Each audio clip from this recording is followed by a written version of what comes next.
Hello, this is Chris Safarova. Welcome to another episode of the Strategy Skills podcast. Our podcast sponsor today is strategytraining.com. If you want to strengthen your strategy skills, you can get the overall approach used in well-managed strategy studies. It is a free download. Go to firmsconsulting.com/overall approach. It is FIRMS consulting.com/overall approach. And if you're currently updating your resume, polishing it up, you can get McKinsey and BCG winning resume, also a free download. You can get it at firmsconsulting.com/resume PDF. And today we are speaking with Justin Bookey. Justin is a former lawyer, an award-winning marketing strategist, and global ping pong player who won medals at the US Open and the US National Championships. He also earned Emmy nominations for feature documentaries he produced and Telly, Vidi, and Eddie awards for digital marketing campaigns. Justin, welcome. Thank you, Chris. It's nice to be here. Such an interesting, exciting career. So maybe we could start briefly with your journey, and then we will go right into the leadership lessons from your recent book. Sure thing. I practiced communications law for several years in Washington, D.C., and then this was in the 90s when Internet Web 1.0 was taking off, and I saw a lot of really fascinating opportunities there. So I kind of transitioned into that side of the industry and had a real amazing ride through content strategy, UI, brand strategy, helping companies really embrace this new age of digital communications. And did a lot of consulting in that area, worked with a lot of, I was in-house at a lot of large digital agencies, and had a chance to work with some really amazing leaders. And that's where I found a lot of insights into how pioneers in different industries really forge their way and really have some great success doing things in a lot of unique ways. What were some of the most unexpected, mind-blowing insights for you from those days?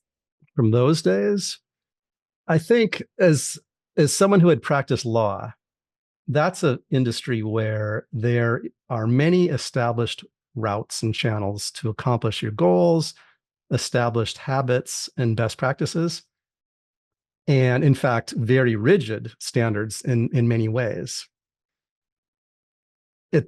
At the onset of internet development, as content started to explode online, it was a free-for-all. And it was fascinating that you could really create your own rules as you went along. I mean, there were copyright issues, other intellectual property issues, but in terms of really staking your claim to what was going to be successful, no one had a really clear roadmap. And so I had to adjust my thinking. And one major breakthrough insight was just watching some of these creators, business creators, entrepreneurs, do things that just seemed so outlandish, and the way they would run a company that ended up really paying big dividends without any blueprint. They were flying by the seat of their pants. Obviously, these were smart people, and I think they had a roadmap internally. It wasn't always evident. And so I just kind of enjoyed watching people who would start a company like Rotten Tomatoes. I do talk about in my book, Patrick Lee, who started that with help as a side business that was totally separate from his core web consultancy. And they just saw that take off. Movie reviews, they liked watching Kung Fu movies, and they just happened to have some reviews about these Kung Fu movies as they started to roll out, because they couldn't find reviews very easily in those days, but pre-broad internet. And it just took off, and they really went all in. And the way they ran that company took a lot of risks, and it took a lot of innovative U-turns, and they had to get a whole different kind of set of staffing and a whole different way of investing and talking to investors. Anyway, that was kind of eye-opening, just seeing those kind of examples of how you just walk over the crest of a hill without seeing the other side. with sometimes blind faith, and that can really pay off. Not all the time, but you have to be willing to at least climb up that hill and see what's on the other side. And then maybe it will pay off. That was, I think that was just inspiring and eye-opening for me. When do you think was the period of your life, and maybe it is now, when you felt you were growing at the highest rate? It goes in spurts. I think I've had periods recently in my life, and certainly as a kid. When I moved to Los Angeles and I was able to secure a much higher level coach for table tennis, for example, I've been playing table tennis, ping pong, otherwise known as ping pong, since I was age 6. But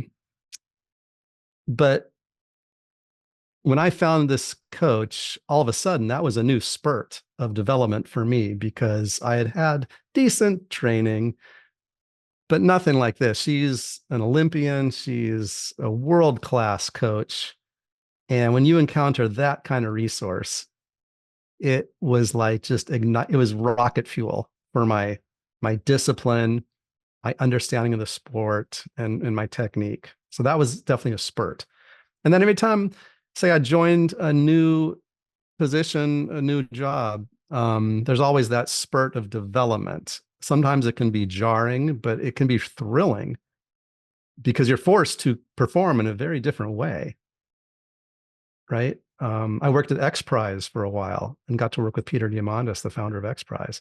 And they're doing fascinating projects that are really unconventional. They're not what you encounter usually in a law firm or a digital agency or a consultancy, because they're doing these global community-based challenges that have huge impacts, whether it's carbon capture or space travel, rainforest maintenance, whatever.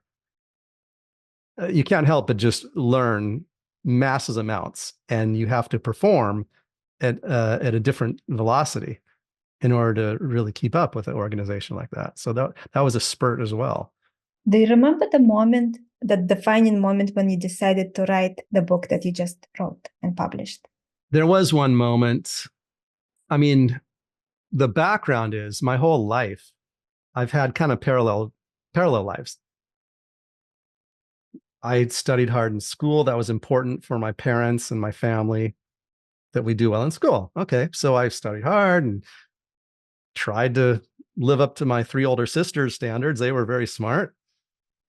And I would come home from school and play table tennis or ping pong. And, law school, college and law school. And even as a lawyer, I would work hard and have long hours maybe, but I would then on the weekends or late at night, I would play, and I would play competitively, but they never really mixed. And then I remember one day years ago, I had a meeting, a presentation at work, and I'm walking down the hall with one of my colleagues, and I just did this kind of this certain stance I take and breath I take before I enter the table area at a competition. And it's very table tennis related, very athletic related. And I didn't even think about it. And my buddy, my work buddy says, what was that? What did you just do? And I didn't even think about it. Oh yeah, don't worry about it. We're good. And I realized I was using this mind frame, basically get in the moment technique, snap myself in the moment, that I used in table tennis at work, and it had exactly the same function. It just snapped me into, here's what we got to do. I better be focused. I got to bring my A game. And that was an aha moment for me. It's like, wow, there is no division here, because the mind doesn't know the difference between a huge challenge at the ping pong table or a huge challenge at a breakout room table, negotiating table. It's the same chemicals in your head about alertness and fight or flight and high performance, right? So that was an aha moment. It's like, wow, I have a whole range of skills here and a very different range of skills here, workplace versus table tennis. And yet there is a lot of bridging I can do between those to benefit each. Yeah. So that was part of the genesis for even writing the book. because I realized, wow, there's so many overlapping principles. 100%. We only have one brain, so it is exposed to everything and takes into account everything we know and do. Can you share with us this get in the moment technique? Because otherwise everyone will be wondering what it is. We all have different ones. So mine will not be magic for anybody, but it's just a certain way I straighten up and thrust my hands out and breathe, head forward, and just it's a way of tightening and straightening my body. Now that's irrelevant if it doesn't work for you. I was talking with John Foley, who was a former Blue Angels pilot, the performance jet flight team pilot. And we talked about different rituals they all go through to snap themselves into ready position or ready frame of mind. He had a football player friend where every time he jogged onto the field right before the game, he would snap his helmet onto his chin. And that's when it really tightly secures your helmet. Click. And he always did it at the same moment when he crossed the goal line, heading onto the field. That physical ritual taps into your mental frame of mind. And you can't help it if you do it over and over again at the right place and right time. It is a trigger. And you can use those triggers. There's all sorts.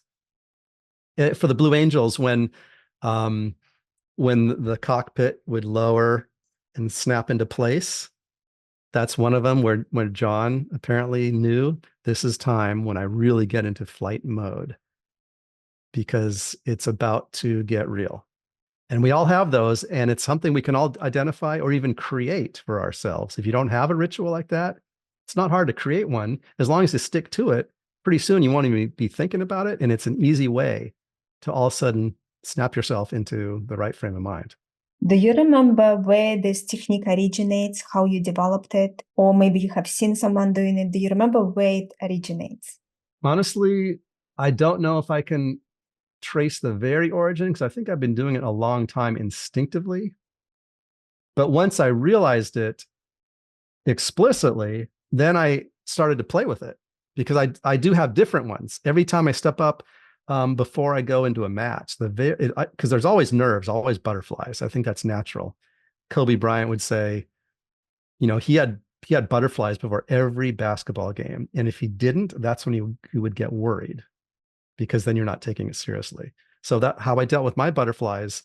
Yes, I would do the frame of mind thing I talked about before a meeting or a match, but before I toss the ball up, I would have another ritual I would do, which is depending on who I was playing and where I was playing and what level this was at, I would lean down and write just with my finger like a letter on the floor that stood for one of the key elements of this game. It might be if I felt that I wasn't aggressive enough in my last match, I would write an A, aggression. Or if I felt like I didn't have enough touch because I was trying to overpower everything, I would write a T, touch. And that by manually writing that out with my finger, I felt like I could see that T on the floor the entire match. And it was a constant reminder rather than just kind of having a loose thought. Oh, yeah, remember, touch. Yeah. It's not the same until, for me, I physically manifested that. We all have different ways we can do that. And once you explicitly acknowledge the power of that, then you can shape it however you want. Thank you for sharing this. So you sat down to write your book. Was it difficult to identify the principles you wanted to include? I have so many principles floating around in my head from so many years. Once COVID came around, I had some time in 2020 to really sit down and crystallize them all. So even a decade before them, I had these principles floating around, and I used to play with them and talk them out a little bit, but never had a chance to really sit down. So it was really a matter of corralling them down. I probably have 35 or 40 of them. So really, it was a matter of who can I find out there in the real world, in the world of leadership, that really exemplifies Principle 7 or Principle 18? And is there someone who really personifies that? So it was really about corralling, figuring out which ones would work best, what kind of flow there is. And it turns out that there were about 18 that were really solid for the book in 3 natural sections. Like heighten your awareness. There's 6 of them, the first 6. Heighten your awareness to what's around you or what's possible. And then overcome obstacles. That's the next 6. Like if I'm facing challenges, we all will, it's inevitable. How can I get over them, around them, just pass through them? And then the last, elevate your game. What can I do to polish, refine, and just super boost all of my skills? That's the last 6. And once they kind of fell into those categories, it's like I knew I had my attack strategy. Which great principles didn't make it into the book because there wasn't a good leadership example, but you truly believe that those principles are crucial? Wow, there's a lot. A lot of them are offshoots of my current principles, so they're not all standalone. I'm trying to think of a good one.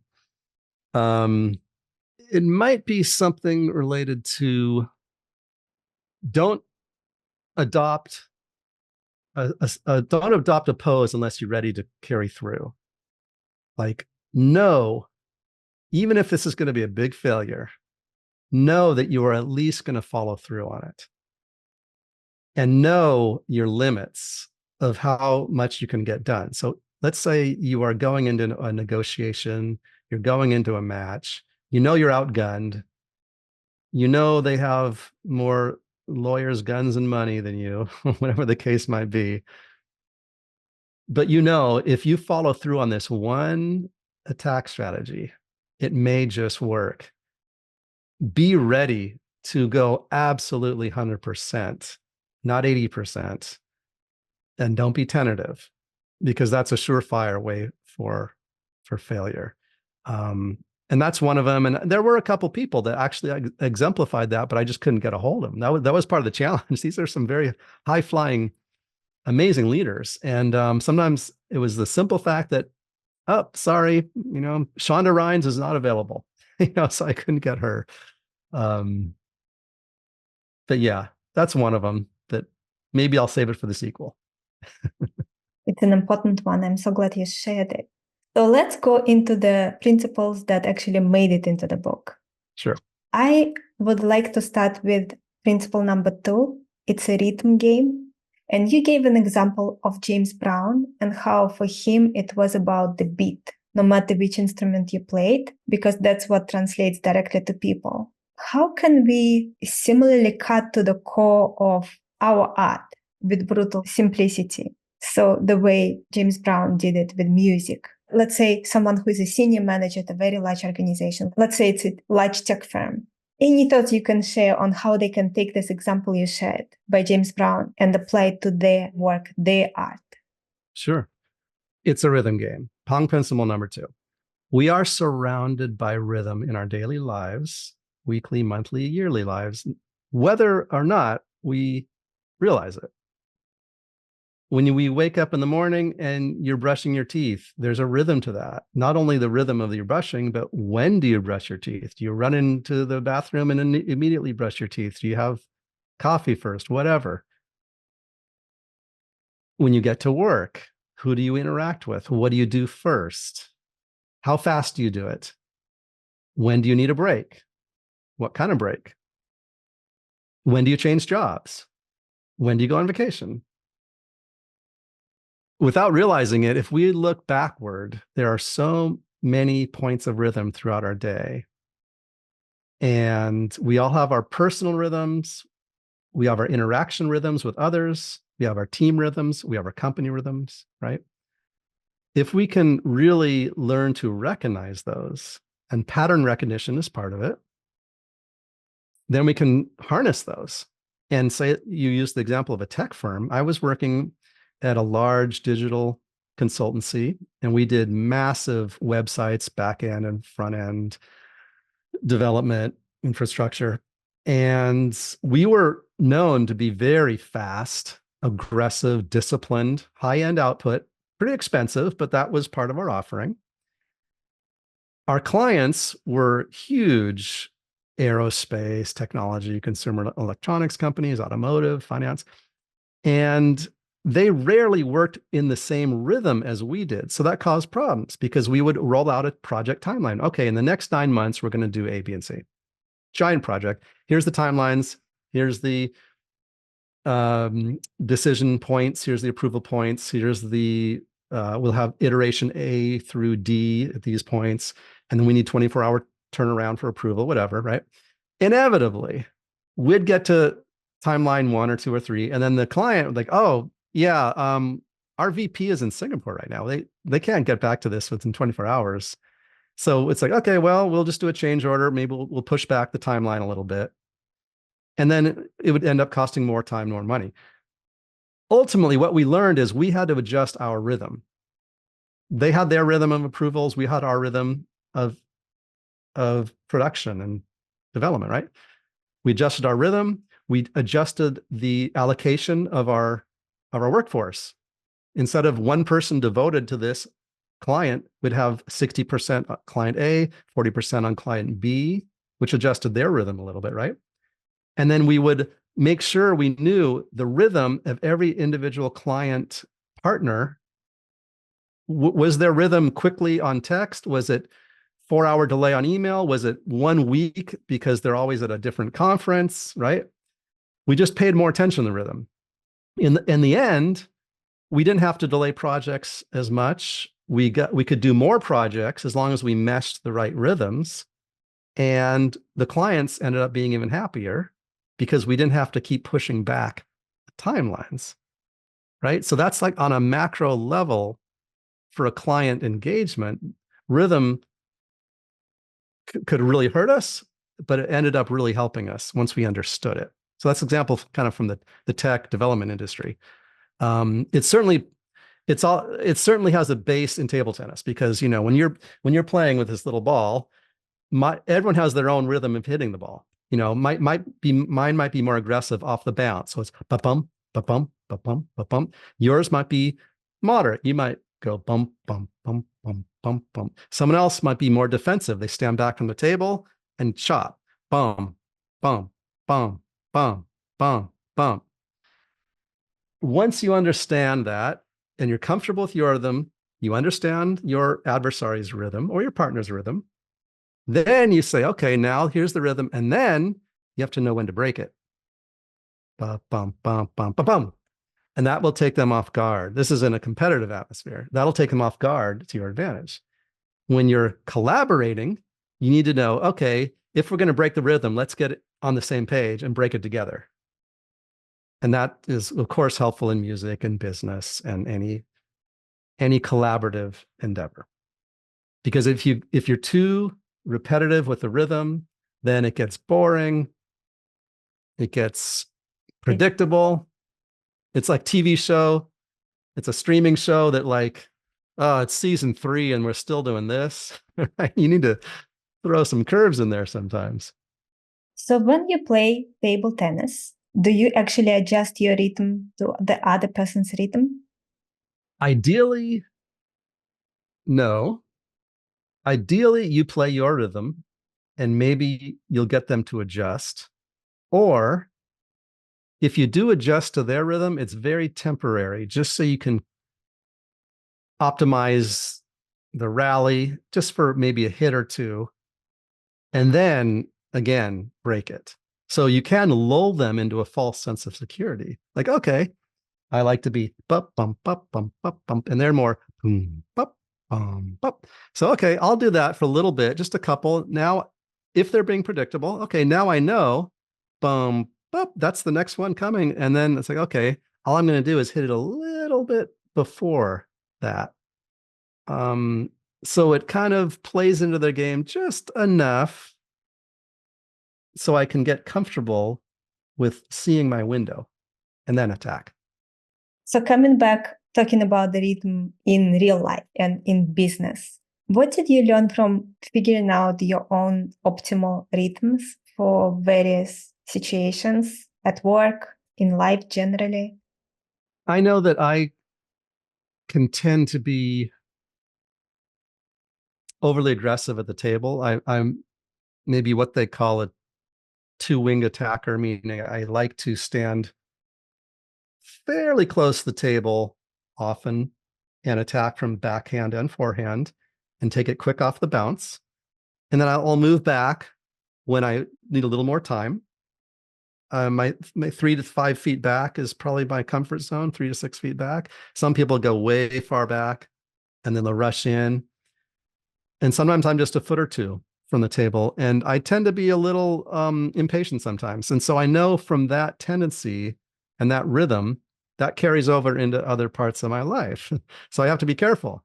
If there's a certain plumbing issue we have at our house, I will immediately call the plumber. I mean, that's not a bad thing. But then if the plumber doesn't reply really soon, I'll get impatient sometimes and maybe make a call to the second or third plumber. But then 5 minutes later, the first one will call back and he's a great plumber. And it's like, okay, that was wasted effort on my part. I could have waited 5 minutes for the first one to call back, right? That's just a small example of how sometimes just taking a simple action and letting it play out will benefit you just fine versus working yourself up into extra effort that's not necessary, right? Very helpful.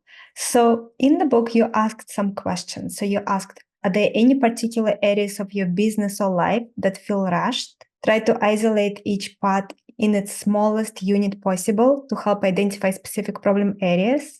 And what about areas of business and life that feel painfully slow and drawn out? Could you elaborate on this for people who will be listening to us now and starting to think about their own rhythm and how they should adjust things? Sure. Like I mentioned, it's really useful to take a moment and listen and watch your own rhythms at work, everywhere, but certainly at work. If there is something that seems painfully slow, first of all, is it painful? How painful is it? Is it just painful because you've created a pain around it? Is it actually slowing down your progress? Or is it just someone else's very reasonable rhythm given their workload and their working style? Maybe you have plenty of other things you could do to fill that empty space. And you can even create a new rhythm because let's say every time you submit receipts to the accounting department for reimbursements, it takes a long time for them to get back. But they always get back, hopefully. Let's say it takes them 3 weeks. Now, is that really causing you hardship? And if so, why? Are you losing these receipts and then you don't know, are they accurately reimbursing me? Maybe a simple adjustment in your attitude will alleviate this pain. And you keep your receipts in a folder, on Google Drive, whatever, and then you'll know that, okay, as long as they're accurate and you can do a couple audits, then just adjust for that rhythm. Or if it's someone who doesn't get back to you as soon as they should in your mind, plan for that. Make that like, oh, okay, I'm gonna talk to Stan. I'm gonna text him. He might not text me back to me tomorrow, but I'm gonna plan for tomorrow, not 3 hours from now. Because if I text Lucy, I know she's gonna get back to me in 40 seconds. So really just adjust your expectations and have that set of rhythms kind of in your head. And I think it will alleviate a lot of frustration and it can actually aid in your planning. Very helpful. The next leadership lesson you had in the book is when deception is fair play. And I think this one is very interesting to talk about. So for that lesson, you had a quote from The Art of War: appear weak when you are strong and strong when you are weak. And you had an example. Let's talk about this example. Nolan Bushnell, co-founded Atari, was the first to hire Steve Jobs. And in the book, you share how after a few products that didn't do well, they created a prototype of a basic coin-operated pinball arcade video game, Pong. and soon they had to produce 3,000 of them a day, but they could only produce 200, and they had a lot of copycat producers disassembling a finished Atari product, photocopying the circuit boards, and building their own clone games. And it got to a point where 150,000 arcade units sold, but Atari had sold only 30,000. So tell us what Nolan did next. Yeah, that was a fun one. To start with, Pong Principle number 3, it's a game of deception. When deception is fair play. Certainly in table tennis, it is built on legal deception. There's a lot of spin, and you're hiding what kind of spin you do, and that's legal. Now, there's a lot of illegal deception, like you can't use the wrong color rubber on your paddle, or you can't shout too loud and distract your opponent, because that's not seen as fair sportsmanship. So Nolan Bushnell, who founded Atari and Chuck E. Cheese, brilliant innovator, crafty businessman. When he first invented Pong and was distributing Pong, the video game, way back in the 90s. That was the 70s, 80s. It was very successful off the bat, but he had a small operation. And so they were just trying to crank out these units as fast as they could. And yeah, just a few thousand they could make any given weekly rollout schedule, right? Meanwhile, the industry was craving more and more of these Pong units. And so there was a lot of knockoff producers who were really unethical, if not illegal. They would buy a Pong game, just open up the circuit board, reverse engineer it, and then just copy it and sell knockoffs. And they were doing great. They were selling far more units than Nolan's company. And yeah, they could have pursued legal options, but that could be slow. And by that time, I mean, the market could have died. Who knows? So he had to act quickly. So it was nefarious. It was devious, perfectly legal though. And he was getting really screwed over by these competitors. So what he did, they had his factory purposely mislabel the little circuit breakers and little chipsets on the boards. So if it's like a whatever, controller 3, they had it labeled as controller 5, and it's because controller 19, they had it mislabeled as controller 25. And then they got a box of these, like usual, but only at Nolan's factory did they know, 19 really means 4, and 26 really means 9. So they correctly assembled them, beautifully shipped them out. All the competitors who were cheating, meanwhile, assembled them like they would, and it was a useless box of junk because it wouldn't do anything. And so they had all the competitors had a warehouse full of junk, and then they went under. And it was an example of something that was perfectly within Nolan's right to do, but he knew that kind of deception would really fend off these really damaging, unethical practices by his competitors. And so that was a really great lesson. And the bottom line is, that's a very specific instance, but there's all sorts of things to do in any cutthroat industry, any competitive industry, where you can use your imagination and think about, what can I do to throw competitors off the trail, quick changes we can do, innovative quirks we can work into our product that really might confuse the opposition and benefit us. And you have to be careful of following your own moral guidelines, because yes, these can be legal, but of course you want to follow healthy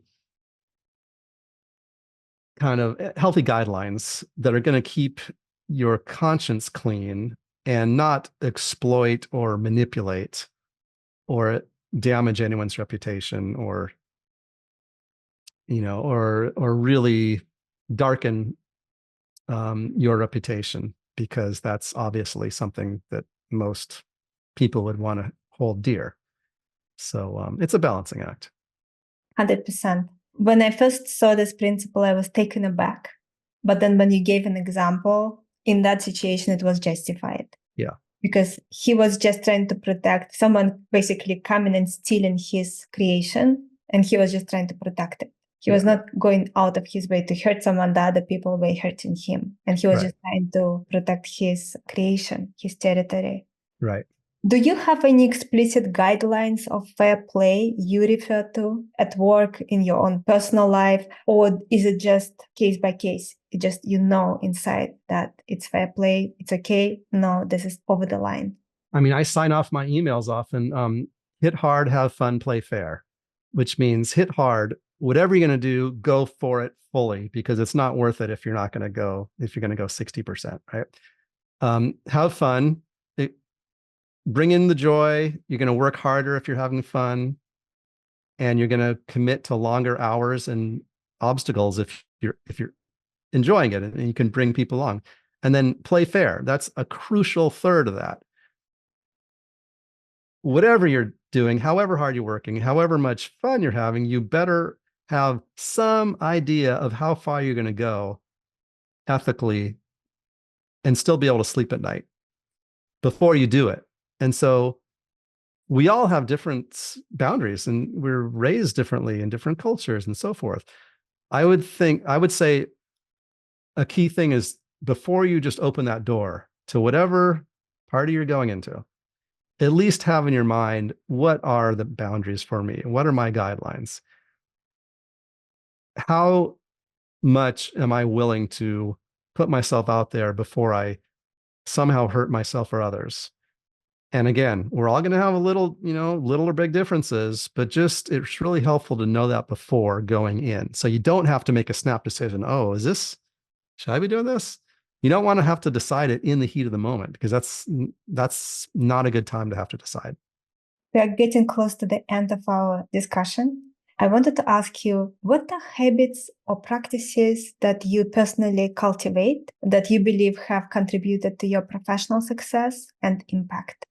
Let's see. I think I would say Pong Principle number 6, what's your ready position, has been really helpful to me, like constantly, on a daily basis and on a long-term basis. And that is, in table tennis, there's a specific ready position. You're, crouch low, paddle more or less in the middle, because you can easily handle backhand or forehand. And even after you swing, you want to rebalance and get in ready position again, because there's another ball coming at you probably. Similarly, in work, in relationships, in travel, family, whatever, we all have our different ready positions. And I realize, no matter what I'm doing, if I can quickly assume a ready position and reset to ready position after I do something else, it's so helpful, because, as they say, if you are ready, you don't have to get ready, right? So before you do a podcast, you probably have a ready position.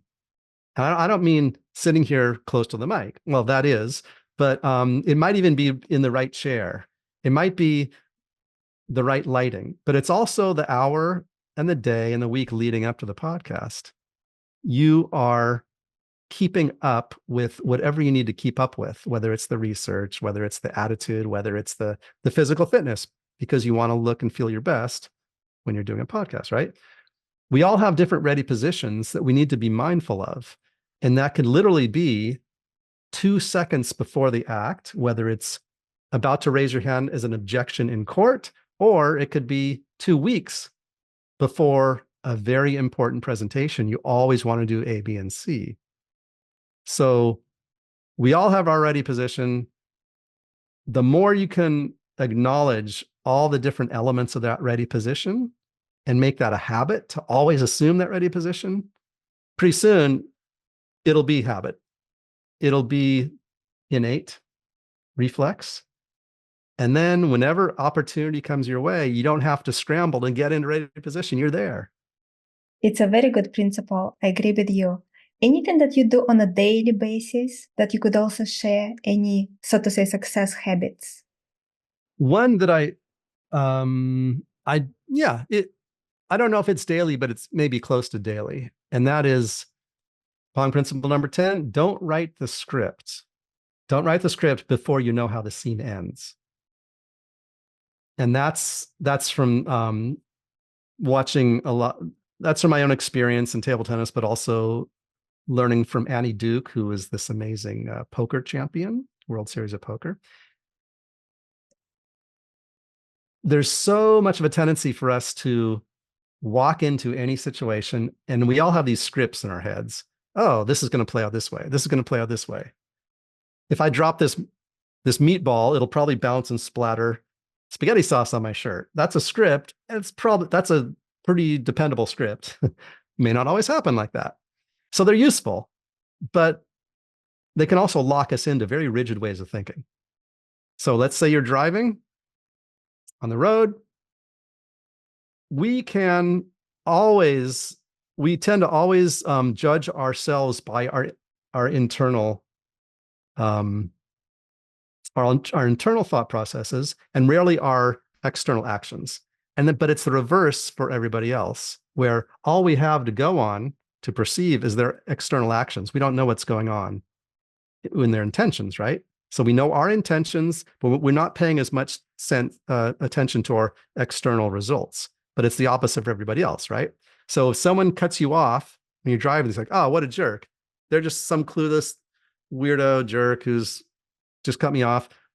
That's their external action. We don't know what's going on inside their head. They may have swerved to avoid a cat who was in the road. And they're not thinking about their external. They're just thinking, oh, I don't want to kill a cat. But we're seeing the opposite. Oh, it's a jerk who, and then we might honk at them. And they're thinking, oh, there's a jerk behind me who's just honking at me. They don't know our intention. That all they see is our action, right? So we're always applying scripts. And we can save a lot of internal emotional angst if we just wait to see a scene play out. And maybe I'm driving a little further and I see a cat scurry across after they swerve, like, oh, they were just trying to avoid hitting a cat. So then, okay, that's a very different script. So if I remember that script, if I can somehow, there's millions of scripts, but that category, if I can remember that category of script, oh, there may be a reason why that person had to swerve suddenly. And rather than just jump to applying script number one, oh, they're a careless jerk and they don't care about me or traffic safety, right? So that's something I can apply every day when someone doesn't email back quick enough, or maybe I get a terse response from a text. Maybe this person is in the middle of a personal crisis. Maybe they're at the hospital. I don't want to write that script until I know how the scene ends, right? So it's about patience and about some empathy and just about imagining all the different things that could be happening. It's not all about me. So that's something I can say that I apply all the time. Thank you, Justin. Anything else you would like to share? Any final thoughts? And also, where can our listeners learn more about you, buy your book, anything you want to share? Sure. Go to pingpongleadership.com. That's the name of the book, Ping Pong Leadership. And pingpongleadership.com is the website. You can find background of the book and all these amazing 18 leaders that I was able to interview for the book. And social links for me will be there as well. You can find me on LinkedIn too, Justin Bookey. And parting thoughts, I think we all have our tables. We all have our tables in life. Mine's a ping pong table and other tables. And maybe your table is a podcast microphone. Someone's table might be a chef's table. Someone's table might be a drafting board. It could be anything. And once you identify that table and you're comfortable with it and you're learning mastery of that table, you start to realize that table transcends everything in your life. It can transcend everything in your life. You can apply the mastery of your personal table to anything else. They're all connected in some way, and it can really help you across the board. Very true. Thank you very much, Justin. Great to have you with us. Thank you. Appreciate it. Thank you so much. It was fun. Thank you everyone again for tuning in. Our guest today again has been Justin Bookey. Check out his book. It's called Ping Pong Leadership. And our podcast sponsor today is strategytraining.com. If you want to strengthen your strategy skills, you can get the overall approach used in well-managed strategy studies. It is a free download. Go to firmsconsulting.com/overall approach. And Firms Consulting is FIRMS consulting.com/overall approach. And if you're currently updating your resume, I would also recommend downloading a free gift as well, McKinsey and BCG winning resume, which is a resume that got offers from both firms. And you can get it at firmsconsulting.com/resume PDF. Justin, thank you again. Thank you everyone again for tuning in. And I'm looking forward to connect with you all next time.